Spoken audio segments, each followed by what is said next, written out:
In 3, 2, 1. John, are we live? We are live, sir. Or kind of live because we're Kinda pre-recording this one with Jay. Hey, guys, it's Mo. It's not really live, so you guys can't ask us questions because we're pre-recording this because John decided he wants to take a vacation too since I took a couple. Really excited for today's show. I got my buddy, my jiu-jitsu coach, Jay Valko, on. This is going to be cool because we're going to talk about martial arts. We're going to talk about business. We'll talk about some books. Maybe we'll get into politics. I don't know. He's got class in an hour and 10 minutes, so we have to let him go in an hour. I could talk to Jay for probably 10 hours. But before we start with Jay, John, you got a shout out?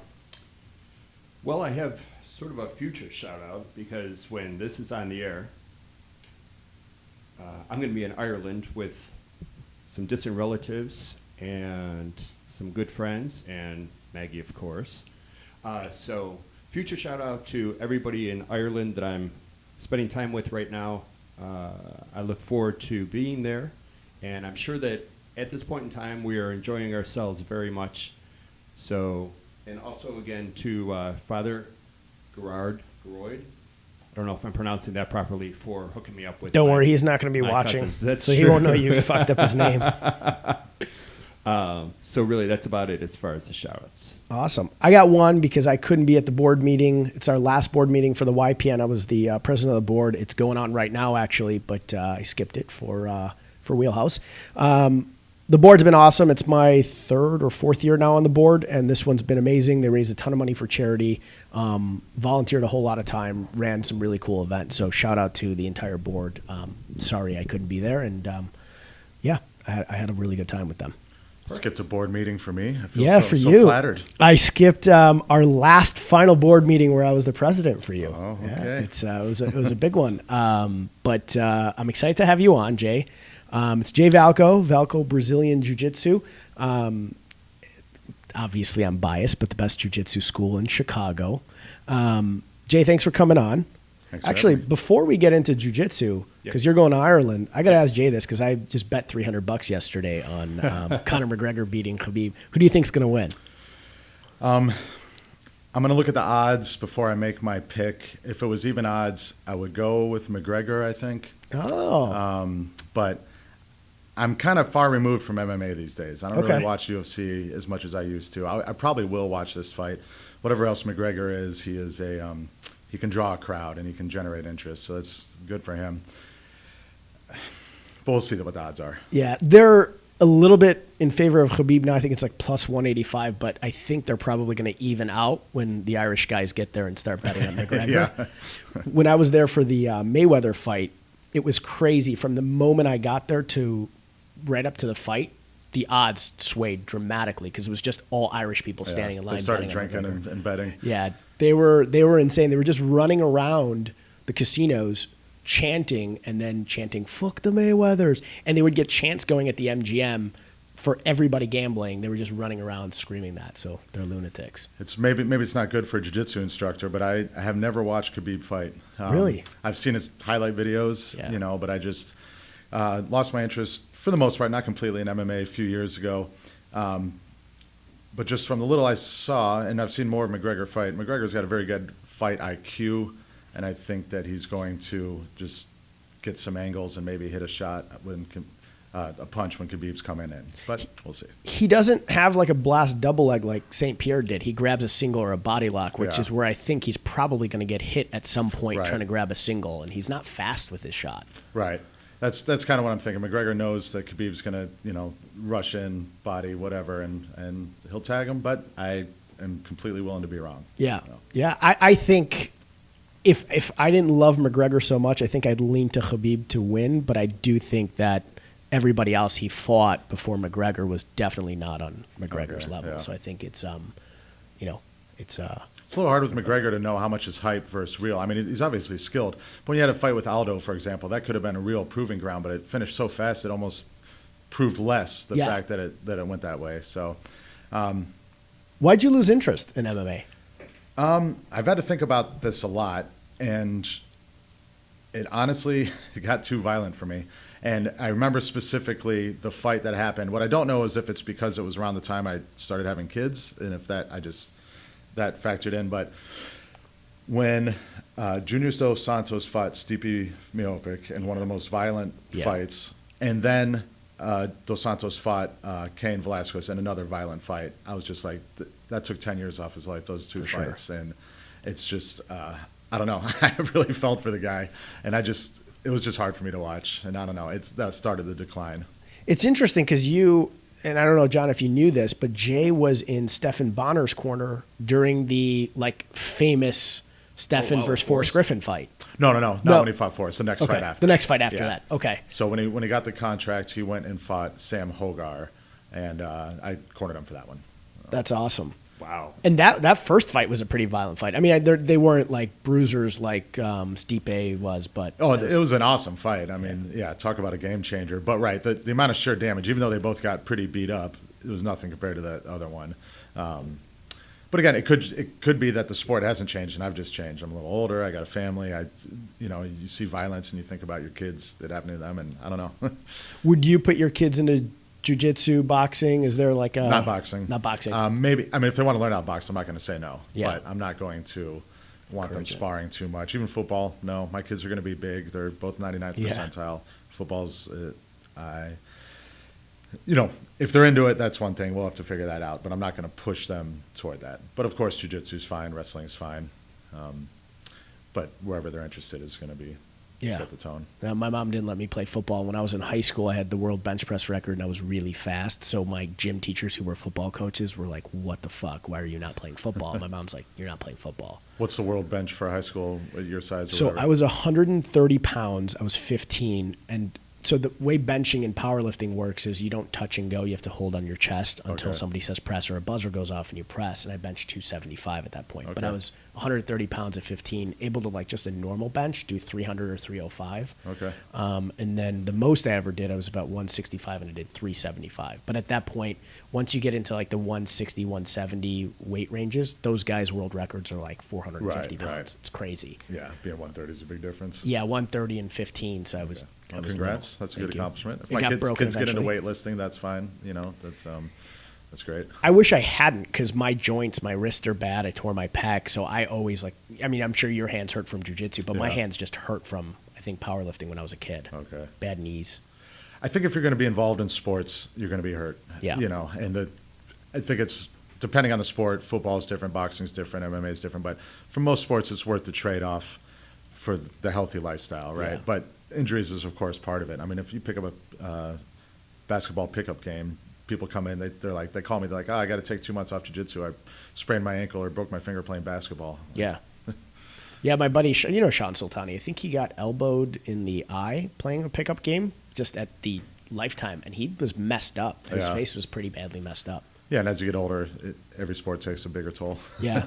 When did you start jiu-jitsu? I don't actually know that. I started in early 2000, I was 19. Okay. So I'm 38 now, and I started around February 2000. I took a trial class or two before then, but I didn't have any money, so I had to wait till somebody bought me a Christmas gift of a couple months. Cool. And that was in Florida Yeah. with Eduardo? Yes, sir. Eduardo de Lima. He opened up a school in Florida, and he was one of the first black belts in the area, maybe the first for 100-mile radius or whatever, and I was one of his first students, which is just lucky for me. Yeah. He's an incredible guy. He's one of my favorite people to drink with because he's a riot. Yes. And then, were you born and raised in Florida? No, I was born here. Oh, you were born here? Yeah, I was born in Evanston. My family, we moved down to Florida when I was 5 years old because my parents got some kind of work opportunity down there. And then I moved back here in 2001 for work opportunity. And I just recently passed longer my life here in Chicago since I moved back than my growing up years in Florida by like a few months. But it's weird when you're young because your formative years feel so long, right? Yeah. It's now everything feels so short. But longer here now. Did you wrestle? Is that what got you into No, jiu-jitsu? UFC. I was doing traditional martial arts, which was more forgivable at the time. Yeah. And then I started watching UFC in the late 90s, and it just didn't look anything like what I was learning. Yeah. So I joined my high school wrestling team, but it wasn't until my senior year, so I was a little late to the party, but better late than never. Felt like after one season of wrestling, I knew more about fighting than years of martial arts. Yeah. And then after I graduated high school, and I wasn't going to go to college, or even if I did, I couldn't wrestle. I only had one season. I saw a flyer for a jiu-jitsu school, which was Eduardo's. I went to like either local MMA or local kickboxing or something, and that's how I got started there. That's awesome. Yeah, I started karate when I was 4, and I got a black belt. I actually did it for not like 3 years and got a black belt. I did it for like 11 years. Okay. But I remember about 2 months into doing jiu-jitsu with you guys, I was like 2 months of learning jiu-jitsu, I would have killed a black belt Yeah. at that. At least you were a 11 kid years of when you training. invested those 11 years. Yeah. Imagine starting at 30 and being 41 and then realizing this has been a waste. Yeah, That's tough.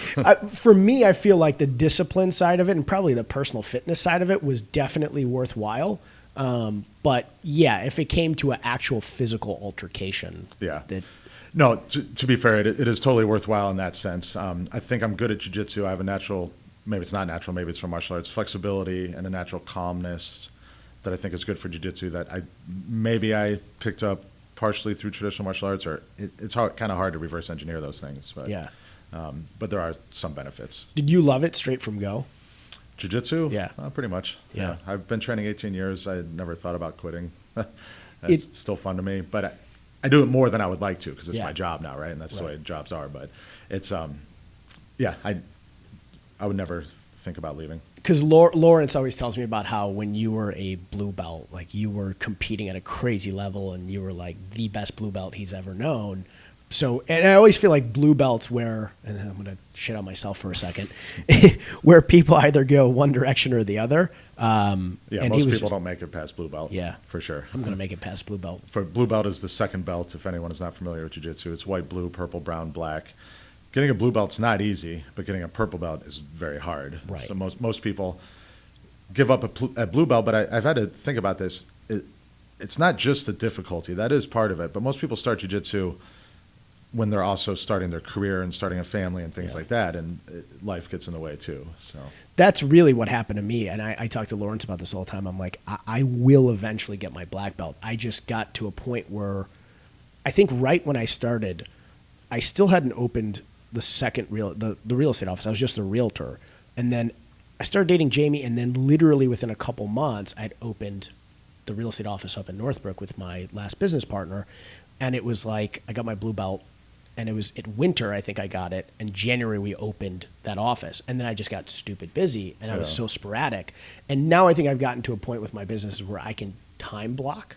And that's Lawrence and I were having that discussion. He's like, you have to figure it out. I was like, I do love it. I want to do it. I was like, the two things that give me joy are A, jiu-jitsu because of the sport, but also because I love hanging out with the people that I do jiu-jitsu with. And B, auto racing, which is so expensive that I can only do it so sporadically. Yeah. So I never get a pause from work. And he's like, well, jiu-jitsu is relatively inexpensive. It's basically free. You pay a membership and then don't hurt yourself, and it's free. So I told Lawrence, I was like, I'm going to make it a consistent thing going forward. But I also feel like blue belt, I think I got my blue belt. I don't think I sucked, but I won at white belt because I was athletic and strong. And then I got to blue belt, and I was like, I have to become a student of jiu-jitsu, where I think I learned so much because you were a great coach, but I don't think I was good in going home and studying stuff. And now, literally the last couple weeks, I've been looking, knowing that I'm coming back at things and trying to like figure out, what the dynamics of guard is versus this versus that, and just become a better student of it, because I just never was, I don't think. But you don't have to do that extra stuff either. It's helpful that everything's on YouTube now and stuff, but it's great. I'm not going to say don't do it, Yeah. but it's no substitute for just showing coming up, in. even just once a week. It helps a lot. And you said something earlier about the people you hang out with. I think that's just as a popular reason that people start jiu-jitsu as the physical benefits and the fighting benefits, is just to have a network of people to see, to blow off some stress and things like that. A lot of normal Americans don't have hobbies that get them out, not only out of the house to do things, but to also be around positive people that can be good influence on them. So that is a huge benefit of jiu-jitsu. Yeah, and I think especially at Valko, I mean, I've gone to a couple different places over the last 10 years, but they're some of the sharpest, closest people that I have in my life. And it's crazy because yesterday, one of the guys who was at Valko, who I just didn't know because I haven't been there for so long, he's like, hey,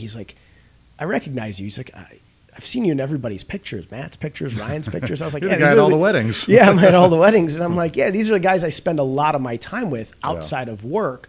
And it's because as soon as I came there, it was just such a good atmosphere. And most of my best friends are guys and girls that are at Valko now. Well, the network effects are huge. Like I've thought about if for some reason school closed, I don't know, whatever. I have to get a different job, different career. The way I would search for that is through the friends I've made, mostly through jiu-jitsu. And it's a pretty large network. A lot of people that were there get set up with different things that way. And it's pretty fortunate. About 10% of my agents are actually Valko students now, which is crazy. I mean, our top producing agent, Lawrence, is instructor black belt, which is awesome. You can pay me 5% of everything. Yeah, all of the sales? Yeah. We'll tell him his commission split's going down 5%. It's going to Jay. Who's your favorite jiu-jitsu guy to watch? You don't have one. Don't watch have them one. all. Yeah, no, Really? don't watch any of them. Really? Yeah, don't follow the sport much. I like to go to tournaments and see. When I'm at a tournament, I watch some of the better guys, but I don't watch YouTube matches or anything. Oh, that's interesting. Yeah, just I don't know. The last thing about jiu-jitsu in general before we get into kind of the business side of jiu-jitsu is what I also love about it, anybody can do it. You know, I feel like if you compare it to boxing, anybody could do boxing, but when you have like girls saying, hey, I'm going to boxing, I know they're going to a cardio boxing class, like a 9-round, and they're just hitting a bag when somebody's like, hey, hit the bag and throw across. Most women are not, and a lot of guys too, are not going to want to stand in a ring and get just punched in the face and spar really hard. Whereas jiu-jitsu, I think, is not only the most effective martial arts if you're protecting yourself one-on-one, but it's also something where anybody of any sex or age could do it. You know, yesterday I was rolling with a guy who, I don't know how old he is, but he was definitely, you know, probably a little older than even middle-aged, and he's a white belt, and he's just getting into it now, which is really cool. I won't say any names. 60 years old. 60? Yeah. I mean, that's awesome. At 60, for him to be able to, you know, get in there, start his martial arts career in jiu-jitsu, and probably be able to do it for, you know, the rest of his life, and it has a positive health and mental impact on him is amazing. Yeah. So I mean, it's jiu-jitsu. You can test yourself in a relatively safe environment, but it's not completely safe. Yeah. And just see how well you're doing and if you can actually defend yourself. And anyone can do it, but you do have to have partners you can trust because there's a lot of weird size and experience mismatches and stuff like that. So I try to really foster an environment where people help each other, and the bigger guys in the higher belts can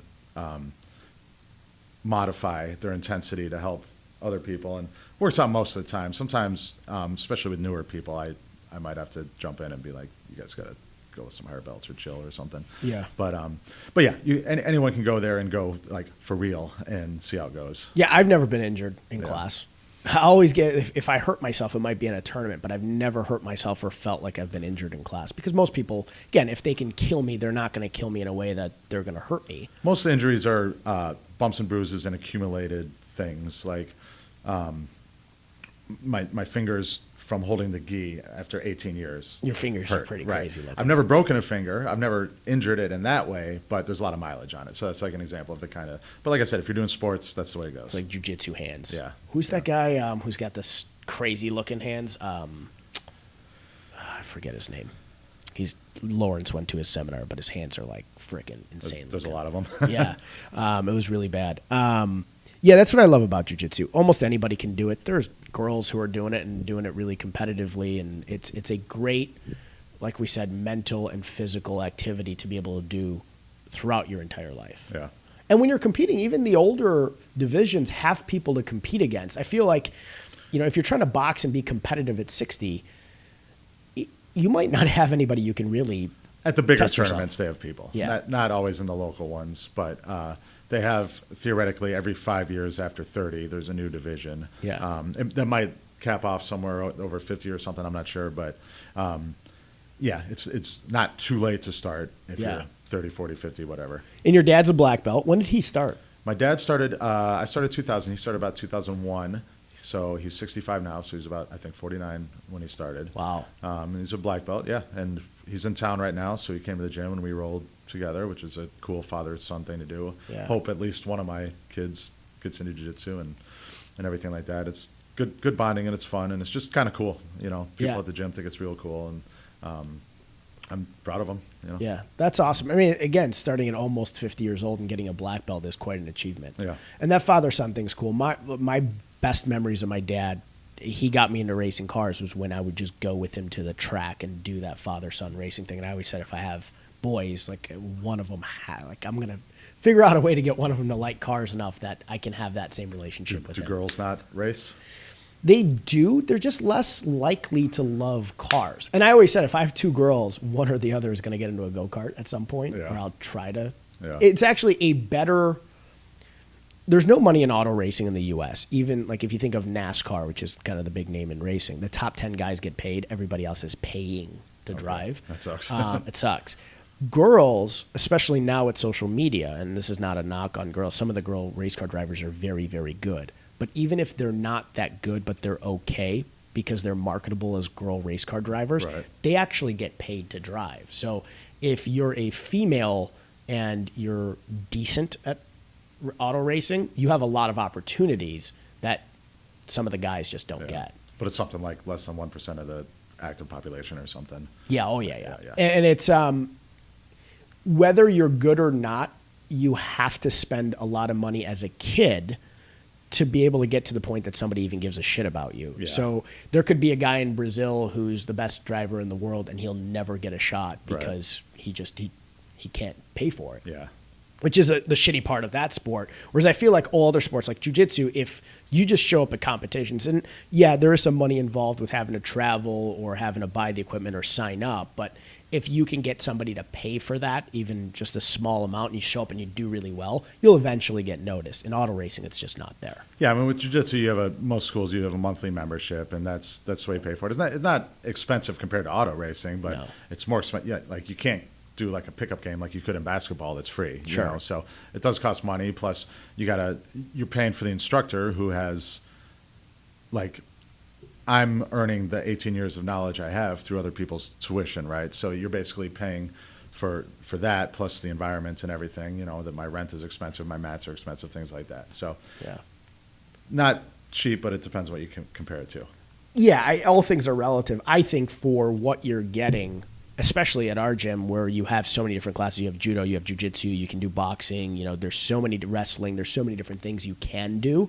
I think it's inexpensive. I mean, especially in the city of Chicago, where if you just want a gym membership, it's not cheap. Yeah, I always thought it was amazing that people will pay like a lot of money for CrossFit, and that's not a knock on CrossFit. CrossFit's great, but some of the gyms are charging twice as much as a jiu-jitsu membership, which is just, I don't know, it's kind of mind-boggling to me. But different strokes for different folks. I mean, I laugh at CrossFit. I won't because Mike Cornell I know does some CrossFit and just break my arms off. But I guess it same thing. It probably depends on the instructor. Yeah. The business model is interesting, though, and what people will pay for is interesting. I could probably charge more than I do, and I've had people tell me that. But then on the flip side, I don't want an extremely selective group of customers. Right. I want people. I don't just want rich people that are doing it as a hobby. I want young people and people that come from all sorts of different career backgrounds, things like that. So you got to find a happy balance to attract a good mix of a crowd. Did you always know you wanted to do a jiu-jitsu school, or did you just kind of fall into that as time progressed in your jiu-jitsu career? I guess I had it in the back of my mind, but it wasn't really a plan. What happened was I was training. I was just a student at a gym. I was a brown belt. And then I was teaching private lessons to a guy who knew a guy. And the guy that he knew was opening a gym, like a fitness center, and he wanted jiu-jitsu in the fitness center. So through the pipeline, me and this guy talked somehow. And he wanted me to be the guy teaching the jiu-jitsu there. So that's it. It just kind of happened. Organically, kind of just fell Yeah, into it. it wasn't like I was seeking it out or anything, but I was open to the possibility. And then when the possibility came along, I was, sure. What were you doing full time when that happened? I moved to Chicago to trade at the Chicago Board of Trade. That's futures trading there. So I was doing that, and basically I started trading 2004. I moved here in 2001, and I did clerking and odd jobs around the Board of Trade, and then I started trading in 2004. And basically, almost the day I started trading, it started going online. So when most of the trades started going online, I left the pit, which is the Chicago Board of Trade floor where everyone does all the yelling and screaming, and I just started trading from my house. But I was a very small, extremely small fish, and didn't really know what I was doing. But I was making a living, and futures trading is zero sum, so that's pretty remarkable. Yeah. And then when this thing happened with the jiu-jitsu school, I basically got offered it. My plan was to trade in the day and teach at night, or some kind of combination of both. But then the market meltdown of 2007-8 happened, so I opened the school in 2007, and couldn't have worked out better timing-wise, because what I was trading was interest rate futures, Federal Reserve interest rates, and when the market crashed, they moved them down to about zero and didn't move them for 10 years. So there's no movement. I had nothing to trade, and not only was there nothing to trade, but the trading got more sophisticated. It started becoming more algorithm-based and less human-based. So any edge I might have had, which was extremely small as it was, vanished. So I was very lucky to have this opportunity with the school, and that just transitioned fairly quickly to the new career. That's crazy. I mean, the timing of that, just going from, again, just not having that trading income to the jiu-jitsu school, it worked itself out pretty nicely there. Luck. I opened the school in March 2007, and then whenever the subprime thing happened a few months later, trading didn't dry up right away, but that basically was like, I was like, this is pretty volatile market. Maybe I should focus on the school. Well, it's good that you had the school, because the job market at that point was pretty shitty too. I mean, I got out of law school in 2009, and the reason I opened my law firm was because I had a $35,000 and a $37,000 offer, and I'm like, well, fuck. I was making that much money as a personal trainer in college. I'm not going to go work in a law firm. I don't love the law enough to go sit in a law firm and get yelled at for 35 grand. So I opened the law firm, but the first couple of years really sucked. So I got the real estate license just to have a second job. And it was just working two jobs, and things worked itself out. But the job market at that point was real crummy all across the board. Yeah, it's I've thought a lot about what alternative life might have been had I not moved to Chicago or had I not opened the jiu-jitsu school. Assuming I did jiu-jitsu, I don't see any way I don't have a school right now. It's the skill I have. I didn't go to college. The trading thing, I don't have a background in finance. It was another just circumstantial opportunity that I was able to jump on. And it's kind of frightening to think about, actually. Like, I have soft skill. I'm good with people, I guess. I know how to network. I think I could get a job without too much difficulty. But career, I'm not sure. It's really weird to look back and imagine all the paths that might have happened. But they all pretty much lead to jiu-jitsu one way or another. When you were younger, when you were a kid, do you always think you wanted to be a business owner in general? Not saying jiu-jitsu, but just, I want to run a business? Both my parents are entrepreneurs. My mom owned a business that was, it had its up and downs, but at its peak, it was pretty successful. And my dad did different type of in and out of his own businesses and stuff. The college route was never really on my radar. When I graduated high school, I started going to a junior college or community college just because I didn't know what else to do.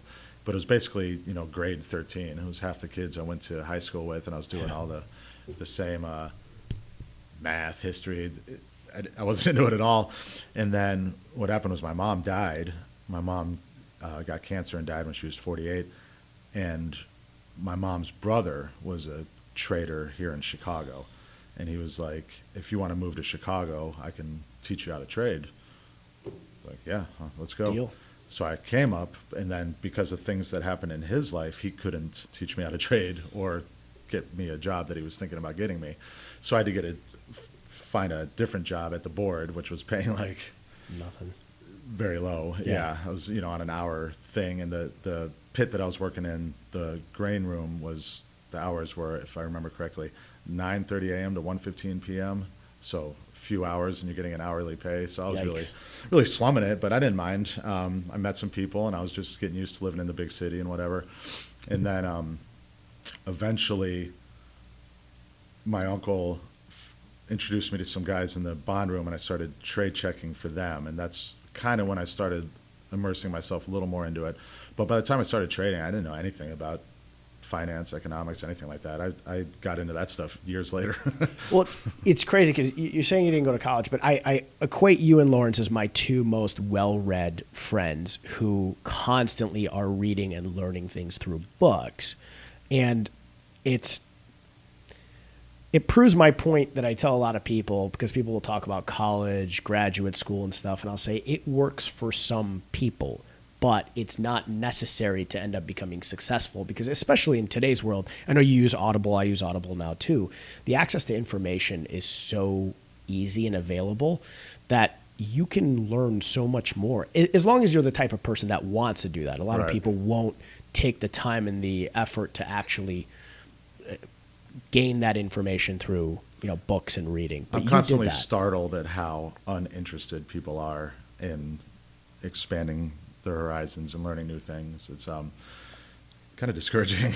Yeah. People ask me all the time, like, for book recommendations on various topics and stuff, and I'll tell them, and it's good that they ask. At least they do that, but there's very little follow through. Even on, like you said, Audible is the easiest thing that ever existed. Yeah. So I don't know. It's kind of strange. But yeah, I am into self-education. But you just said, like, it's astonishing. It is to me too, because the access to information so much. And growing up, my dad used to always read a lot, and I'm like, Dad, why are you reading so much? And he's like, oh, when you are a business owner, you're trying to develop your mind, you're going to read more than you did in school. And now I'm like that. But I feel like if everybody was like that, guys like us would not be as successful. I feel like that's the difference between a successful person who's running a business and you're doing really well versus the person who kind of says, oh, I want to be successful. And then they have the access to information. They can download Audible, or they can just buy books, and Amazon will ship it to them in a day. Right. And they'll have it at their hands and their fingertips, but they just won't go ahead and do it. Yeah, it's an edge for sure to be a curious person and to take the time to learn stuff. And college has kind of become the same thing. Everybody thinks that you need a degree. So all it does is raises the bar. Everyone has a bachelor's degree, but if everybody has it, nobody's special, right? So then people think they have to get the master's, and then they continue on in education. By the time they get out, all they know how to do is be a student. Yeah. Unless you have, of course, a specialized education. I mean, even law school. Law school could be 1 year. I didn't learn shit in law school that I use today.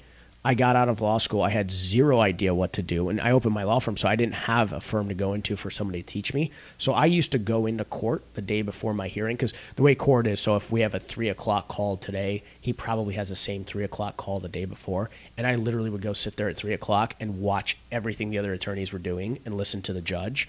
And then I would just take notes. I'd be in a suit pretending like I had a case going up, and I would go home.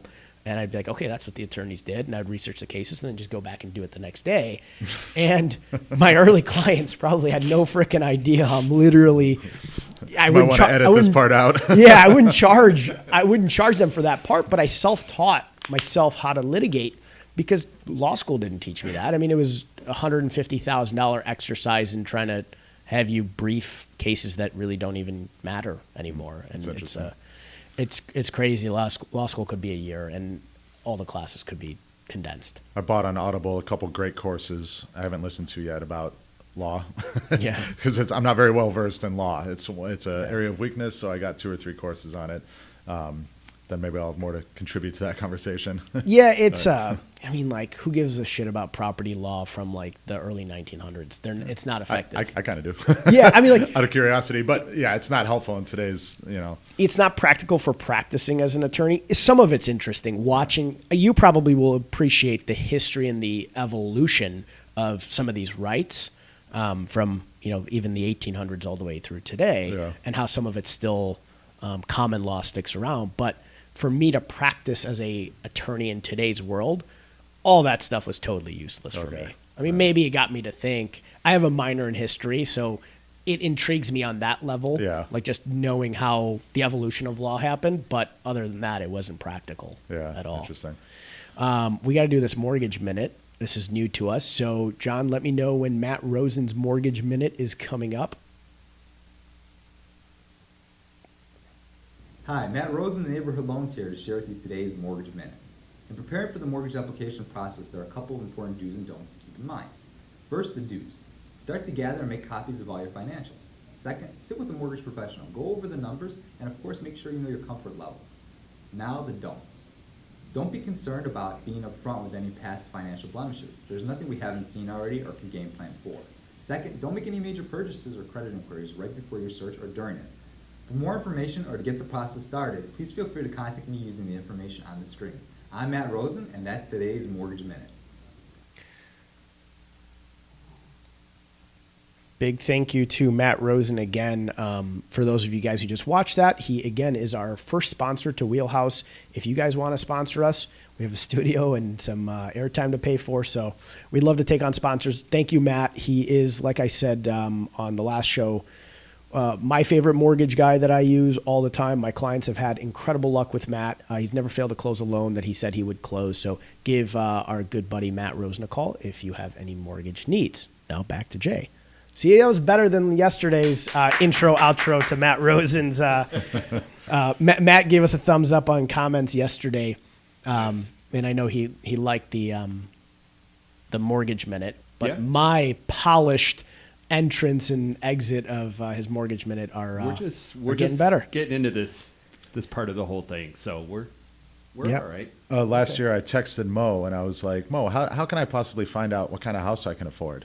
And he's like, let me get you in touch with my buddy Matt Rosen. And I talked to Matt and he gave me some rough ideas of where I'm at. So you guys legit use his services? Yeah. You know? Yeah. See, guys, it's not a lie. Matt is the man I usually refer out to people. I want to chat with you about Acorn for a second because you made the post, and I love Acorn. Oh, yeah. Did they actually give you the referral? Not money? yet. So, Not yet? so Acorns is running this thing. Acorns is an app where every time you buy something, it rounds up your change on your credit card and invests in the stock market. And they have this thing right now where it said if you refer 5 people, they'll give you $500. I can see that they've given me the $5 referral for 8 people. So I assume the 500's in the pipeline, but I haven't got it yet. Do those 5 people then have to invest? They have to too, right? invest. Yeah. They can't just make an account just to get me money. They have to actually participate. But I should put that post up. You have a fair amount of money in Acorn. Are you doing monthly? Are you adding to it? yeah. So I do 3 times my roundups plus a daily amount. Okay, so 3 times the roundups plus a daily amount. Yeah, I'm try to be pretty active in the stock market. So I run a jiu-jitsu school, which is great. I like it. I make, I guess, pretty decent money.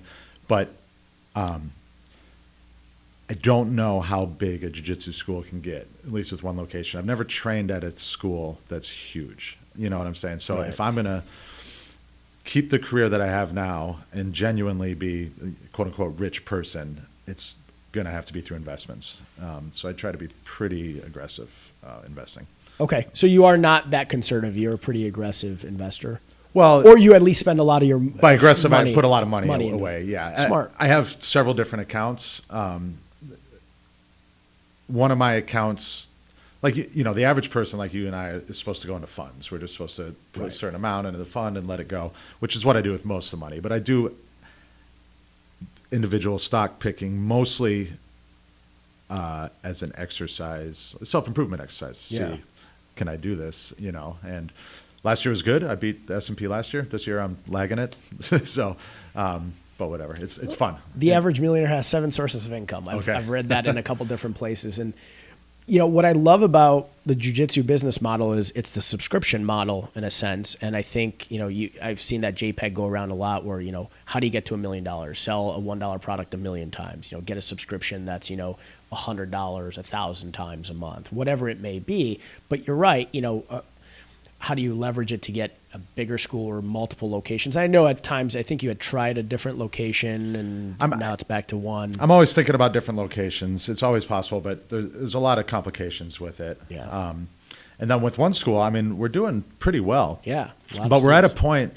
point, one challenge that I'm trying to solve with the jiu-jitsu business is that most of the business is me personally. Right.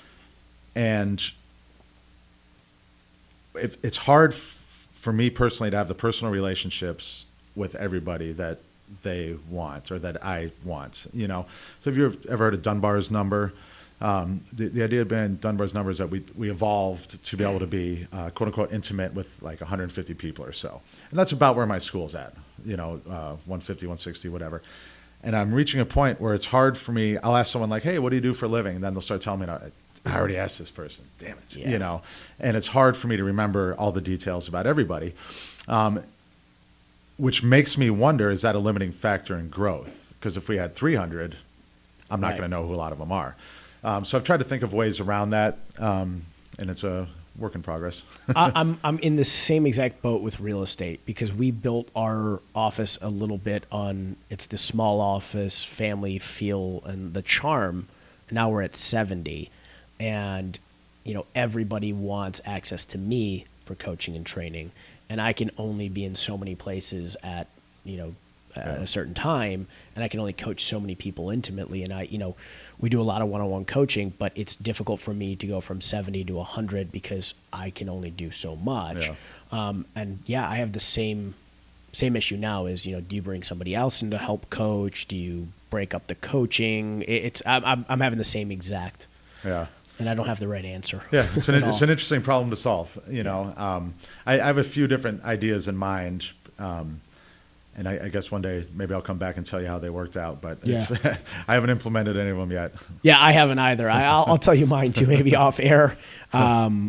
It's interesting because I feel like a lot of people come to Valko Brazilian Jiu-Jitsu because of you, because of Jay. And I mean, there's incredible instructors. I mean, you got Lawrence, I know Lior is coaching now. There's tons of different people coaching. Yeah, we have that are great amazing. instructors. Yeah. They're all great guys.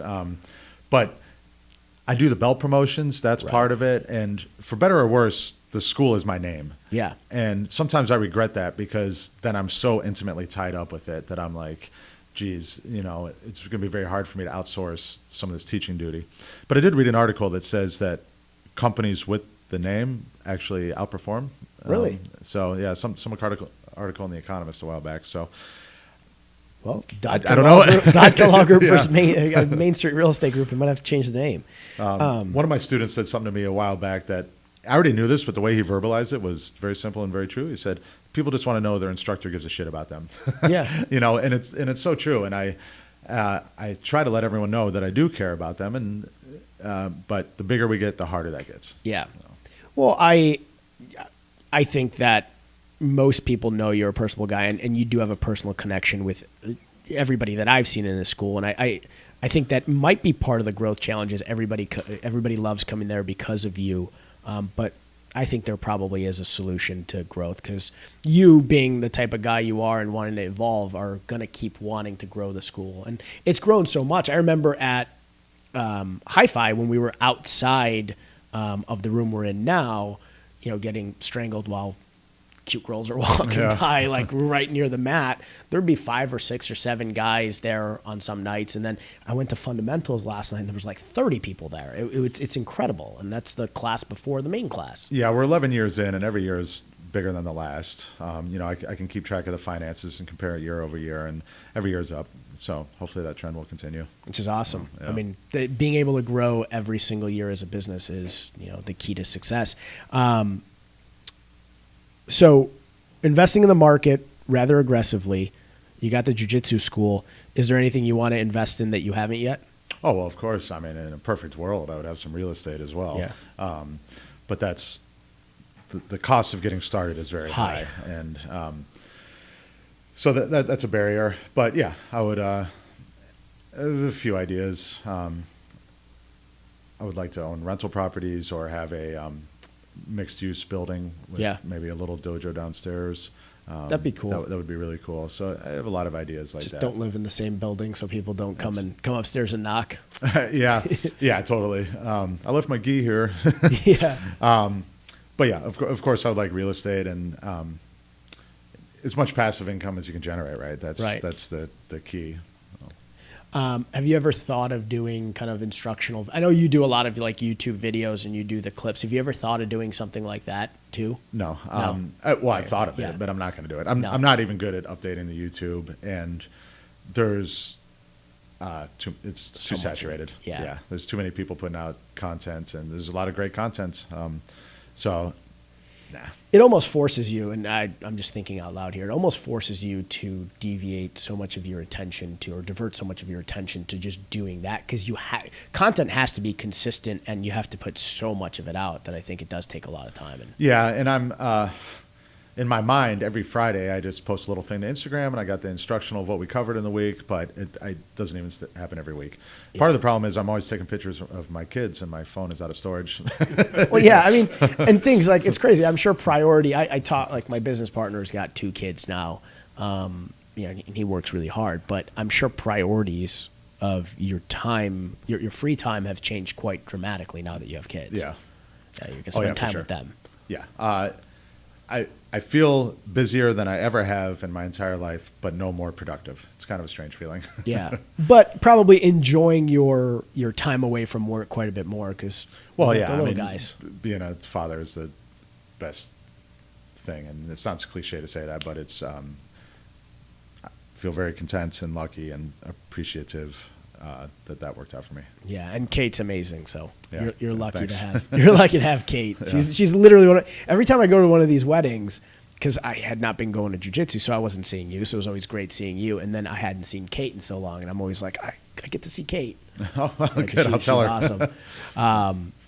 Alan's was fun because there were so many people that had been training when I used to train a lot that I just hadn't seen, from Mike to both Mikes, you know, Brush and Cornel, and Yeah, I it's a- see Baker from time to time. And it was a jiu-jitsu wedding, so another people that owe me their life. Yeah, Because, that's right, because they met through jiu-jitsu, Yeah. both of them. Yeah, because it's crazy because Maxine was training there, and then she somehow started doing jiu-jitsu, or just kind of Yeah. organically kind of came to jiu-jitsu. And she's a beast. Yeah, she's really Yeah. good. Well, She's lucky- a lot lucky for stronger than everybody. she looks. Yeah, she's awesome. Are they back yet? I think I don't they're think from so. Italy. It's a I long don't know. trip. They're all over Europe. Yeah. Trips for you? You don't take a lot of vacations. No, don't take a lot of vacations. I would like to, I guess. I mean, my second son is 1.5, so what are we supposed to do? You know, Right. Yeah, can't go we too took our far. first kid to Denmark when he was 2, Denmark and Germany, but to do 2 of them would be very difficult. That's a long flight for a 2-year-old even. Yeah, he was pretty good. Some advice for parents if you're ever thinking about flying with a 2-year-old. In your mind, you might think that you should get the overnight flight when they turn off the lights because the kid will sleep and whatever. But in reality, you should never do that because everyone else is sleeping and your kid is awake. And then you feel extremely stressed out that you're waking everyone else up. My poor wife had to hold him like 6 hours, doing this so that he wouldn't wake up the whole plane. So daytime flights is the way to go with a young kid, I think. It's funny you say that because when I was going to Italy, we did the overnight flight, and there was a kid, and people were waiting to go to their seats. So he was just standing next to me. He was a cute kid, maybe 3 years old. So I gave him a high five because he was just kind of standing there, and then he did knuckles and the explosion. And then throughout the night, he would run up every 30 minutes to Oh, get yeah, another you high screwed five up, or a buddy. knuckle. Yeah. And so I'd be sleeping, and he would just tap me, and the dad was like, "I'm so sorry." I'm like, "No, it's okay." Yeah. But literally every half hour for about 8 hours, he would run up to get a high five, and I was like, "Yeah, bad timing." Yeah, that's tough. Bad move, and that's all he wanted was high fives. Yeah, and also going back to the problem we have of me being such a big part of my business, which I should be, is that if I travel, new students don't sign up that Right. week. So it's like I'm not a hostage to my job. I do take time off when it's necessary, but something like a 2-week trip doesn't actually appeal to me that much because it's not going to be that relaxing, and it's going to cost me more than the expenses of the trip. I feel you. I mean, when I go on vacation, I mean, my ex-girlfriend would be like, "Why are you on your phone all the time?" And I can never unplug. And it's strange. Lawrence is like, "Go on vacation, just unplug." And I'm like, I can't. Yeah. People still need some contact from me. And I could never take a 2-week vacation. I think 5 to 7 days is as long as I can go. I think Lawrence's wedding is going to be the longest trip I've taken in a long time, just because it's so damn far. Yeah. Thanks, Lawrence. But yeah, I can't unplug. It's weird. I feel like you're probably the same way. Well, it's a benefit of my business is that people need me for stuff, but nothing urgent, Right. so I don't have to be that plugged in. And ever since I had kids, people bother me less, which is pretty nice. I used to get That's random nice. texts and messages just asking me little questions about the gym, like, do we have class Friday, or is it okay if I'm 15 minutes late? And stuff that Yeah. if I don't answer, I feel like a jerk, but I also Right. don't want to answer. But really, since I had kids, that seems to have dried up for the most part, which I'm pretty happy about. I get that all day, and my agent's gonna be like, "Damn it, he's actually saying this out loud." But they'll be like, "Hey, listen, I'm gonna be there in 5 minutes. We're on today, right?" It's like, yeah, Right. I This haven't is canceled already on in you, there. so Yeah. and I feel like a jerk not saying like, yeah, we're on today, but I get 1,000 voicemails a month. I get 200-300 text messages a day and like 500 emails. You're actually making me say yes, we're still on. Yeah, that's and it brutal. happens to me like 10 times a day, and I'm like, God damn it. So maybe I got to have kids, and then they'll cut that crap Yeah, out. just fake it. Yeah, just just fake it. start carrying around a mannequin. Be like, I feel like I'm everybody's Uncle Mo now. Now that I'm in my mid 30s and recently single, but I ladies. Yeah, did you hear ladies. that? Just throwing that out there. yes,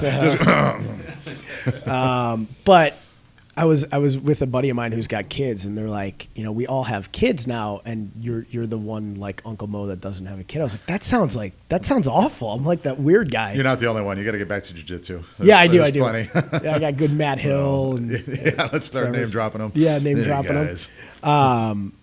Well, we're almost out of time because you got to get back to Valko because you got class. Like I said, I could probably talk to you for 10 hours about this stuff. Any advice? It doesn't have to be for somebody opening a jiu-jitsu school because that's a pretty niche little Yeah. market. Somebody who's trying to get into business. Any advice or pieces of advice for them? Yeah.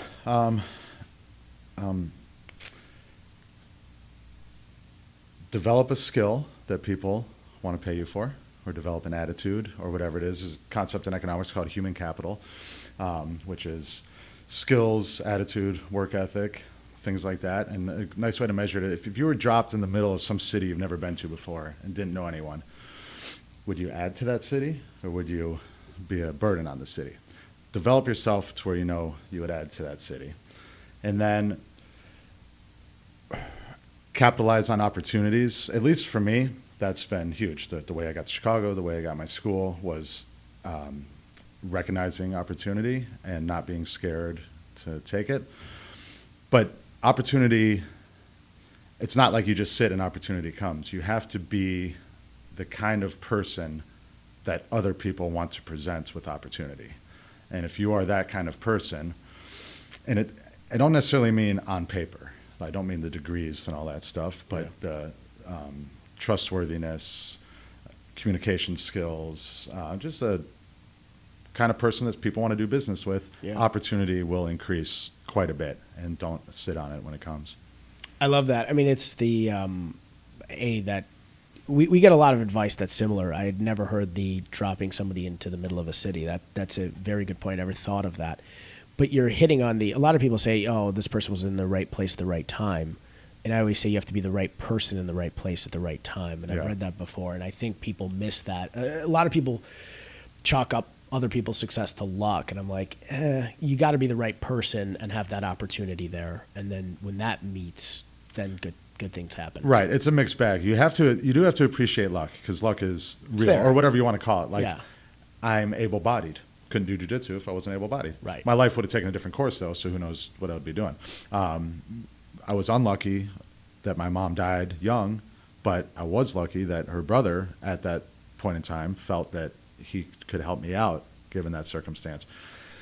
But if I was the kind of person that he wouldn't want to help out, then that wouldn't have happened, right? Sure. So it's a complex interaction of luck and I don't know what you call it, merit or whatever. Yeah.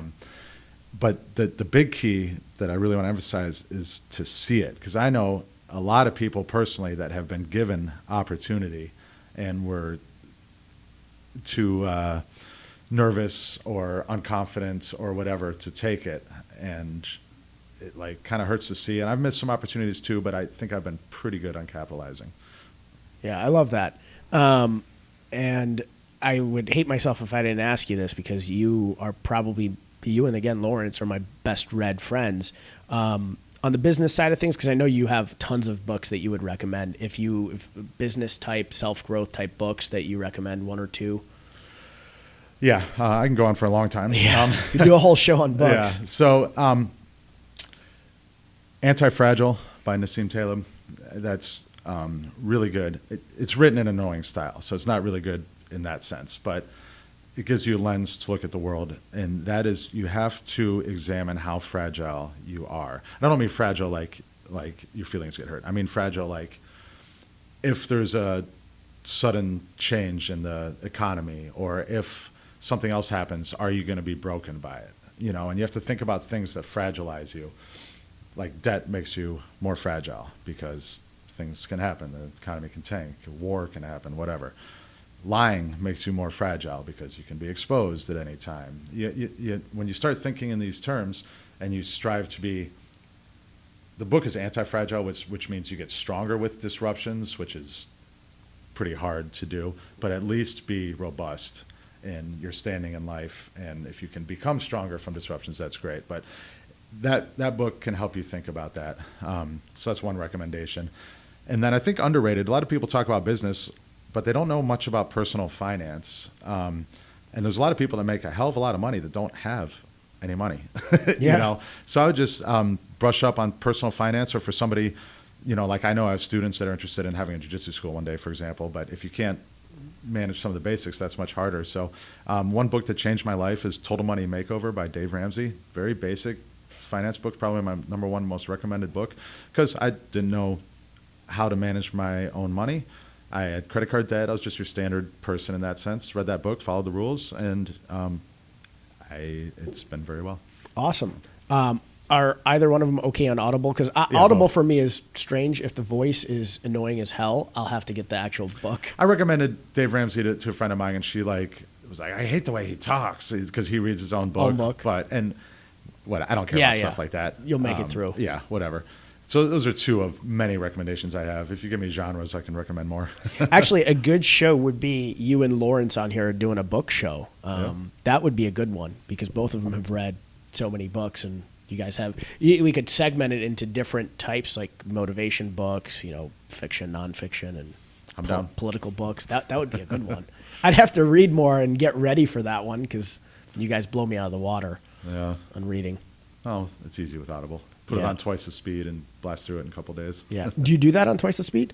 Depends on the reader, but yeah. Yeah. I start at 1.5, and if I Oh. can speed it up, I speed it up. If it's technical, I might lower it to 1.25, but I very rarely go at the actual speed. Oh, see, I'm always at the actual speed. I've never even tried to dial it up. Start at least 1.25. I also know that by doing that, I'm missing stuff. So I often, when I get into a topic, I will go many books on that topic. So like right now I'm doing, or last year I should say, I got into the Civil War. I don't know. I just got into it. And I read one book. I felt like I knew more about it, or I listened to one book, then I listened to a course. And then about 6 books in, I was like, okay, I'm pretty good with the Civil War now. Even though one book probably had most of the same information, I had to plug it over and over again. And now I know a lot of stuff. Yeah, you're so well versed in stuff, and I can sometimes see when like debates pop up on social media. Because you run a school, you have to hold back almost. But I see people just bombarding comments, and I can feel you're like holding back all that knowledge. You're like, I could just. It's a lesson I've had to learn many times because the most people I know are my students. Right. And you're going to argue with them on social media. I've done it many times. Yeah. Now I don't really anymore, except for on occasion when there's just some comment that I can't let go. Yeah. But it's hard. I wish I stopped sooner. Yeah, I see it. I mean, I see some agents I know, not just in my office, but agents that I'm very close with post things, and I'm like, oh God, I want to fact check that quickly and say something, but I've reeled myself back quite a bit too. I used to a lot. Personality-wise, I enjoy a debate. Yeah. I enjoy arguments and counter-argument, and I have been caught off guard by how many people think that I'm personally attacking them by disagreeing with them, because to me it's an exercise in intellectual sparring, you know what I'm saying, but it doesn't come off that way. And especially when you go back and reread it, sometimes you're like, no, I sound like a dick, you know, and you don't mean it, but that's the way it comes off, particularly when there's not a real live communication where you have social cues, you can look at each other and see if they're getting fired up or whatever. So I'm grateful for the memories function, because I can delete all these tasteless comments I made in the past. Well, I mean, it's like when you're texting, arguing, anything, you just can't tell,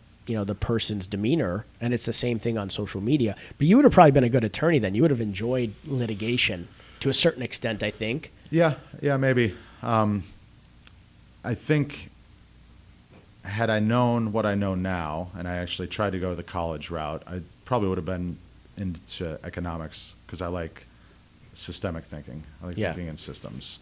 And I feel that kind of argumentation interests me the most. I don't know if that would fit in with lawyer or not. Maybe.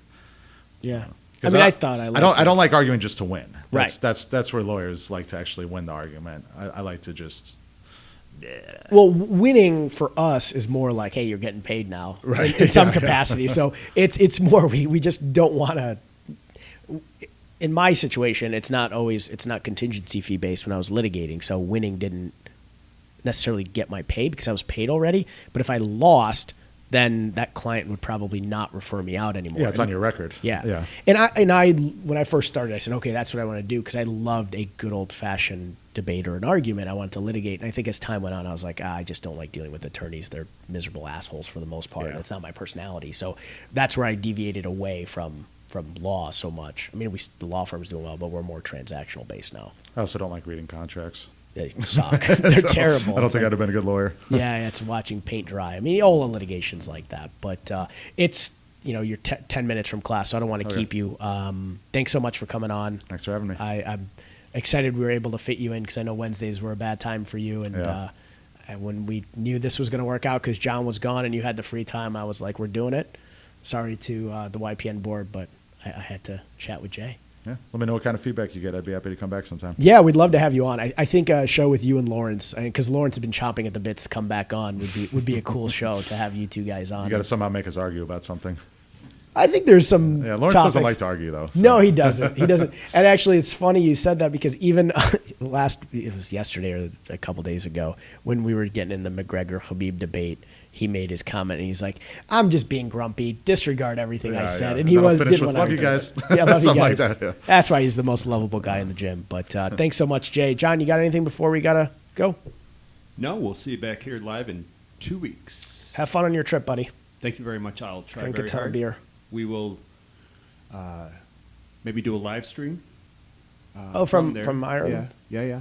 We'll see what happens. But A drunk yeah, live stream. Yeah, exactly. We'll have fun. Thank you. Be safe. I'll see you in 2 weeks. 2 weeks. Cool. See you guys. In 3, 2, 1.